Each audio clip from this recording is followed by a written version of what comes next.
الله پاک لس لکه کسان داسې لس لکه کسان چې په هغې باندې جهنم واجب شوی وي الله رب العزت د دې میاشتې د خاطره هر ماښام لس لکه کسان د جهنم نه آزاد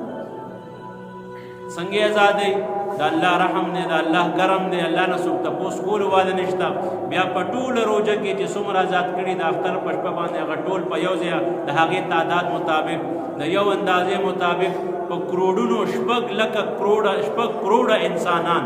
بلکې د دین هم زیات الله رب العزت د خپل فضل او د خپل شان مطابق خلق د جهنم نه آزادوي دا مبارکه میاشت الله پاک موږ او تاسو ته نصیب کړي د دې ګړۍ موږ ته الله نصیب کړي په دې کې دعاګانې قبلېږي په دې کې